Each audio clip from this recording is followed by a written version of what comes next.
तर नमस्कार मित्रांनो, तर बघू शकता आमच्या भागामध्ये जे 14 ऑगस्टपासून अतिमुसळधार ढगफुटीचे जे दृश्य होत आहेत. तर बघू शकता कशा प्रकारे सोयाबीनचं नुकसान झालेलं आहे. तालुका पूर्णा, जिल्हा परभणी आणि आमचं गाव आहे कळगाव. या ठिकाणी आता आमच्या ठिकाणी नाही, बऱ्याच ठिकाणी नांदेड जिल्हा, बुलढाणा जिल्हा, यवतमाळ, बीड जिल्हा अशा बऱ्याच ठिकाणी अतोनात शेतकऱ्याचं नुकसान झालेलं आपल्याला दिसतंय.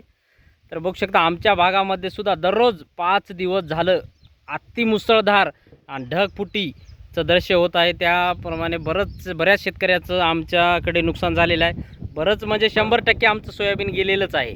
तर बघू शकता हे सोयाबीन बेडवर आहे. बेडवर असून निम्मं सोयाबीन पाण्यामध्ये आहे आणि कोण्या अवस्थेत सोयाबीन आहे, शेंग अवस्थेत, म्हणजे एकदम कवळी शेंग आहे. त्यामुळे जास्तच नुकसान होत आहे.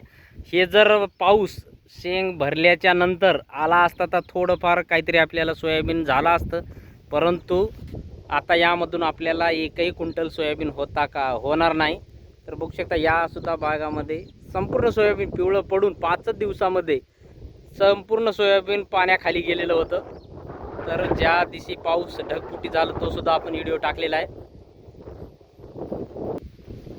आणि हे इकडला जे प्लॉट आहे हे आपला प्लॉट आहे सोयाबीनचा. तर बघू शकता यासुद्धा सोयाबीनमध्ये आपल्याला बरंच नुकसान दिसतं, बरंच म्हणजे संपूर्ण नुकसान झालेलं आहे. हे जे गुळ्याच्या पलीकडं जे सोयाबीन दिसतं निम्मा भाग तो संपूर्ण पाण्याखाली आहे.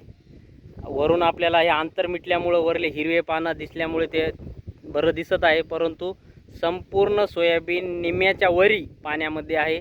आणि जे चट्टे आहेत फुल बसल्याच्या नंतर जे चट्टा राहतो कवळी शेंग ते संपूर्ण गळ झालेली आहे त्याची.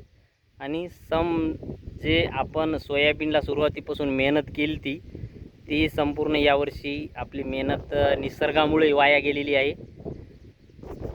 तर माझ्या बऱ्याच सबस्क्रायबरचे आपल्याला कॉल येत होते की त्यांच्या बोलण्यातून आपल्याला तळमळ दिसत होती की तुमचं सोयाबीन जे तुम्ही नियोजन चांगलं केलं होतं ते सोयाबीन कसं आहे काय नाही एकदा दाखवा, त्यासाठी आपण व्हिडिओ बनवलेला आहे.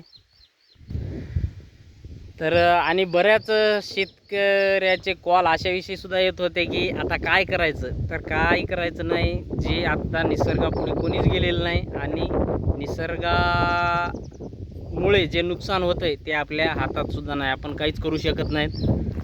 तर तेवढं टेन्शन घ्यायची गरज नाही. पुढे चलून आपण अजून खंबीरपणे उभं राहू आणि अजून सोयाबीन 2026मध्ये या उत्पन्न जास्त झालं पाहिजे असं नियोजन अजून करू. आणि जे येणारं रब्बीचं पीक आहे त्याच्यामध्ये अजून मेहनत करून अजून उत्पन्न घ्यायचा प्रयत्न करू. त्याच्यामुळे निसर्गानं जर आपलं उत्पन्न जर घातलं तर तेवढा विचार करायची गरज नाही, कारण हे आपल्या हातामध्ये नाही. आपल्या स्वतःमुळं जर नुकसान झालं तर मग विचार करा, कारण हे विचार करायचं सुद्धा सारखं नाही. तर बऱ्याच जिल्ह्यात, बऱ्याच तालुक्यात, बऱ्याच ठिकाणी अतोनात यावर्षी शेतकऱ्याचं नुकसान झालेलं आहे. तरी धन्यवाद मित्रांनो.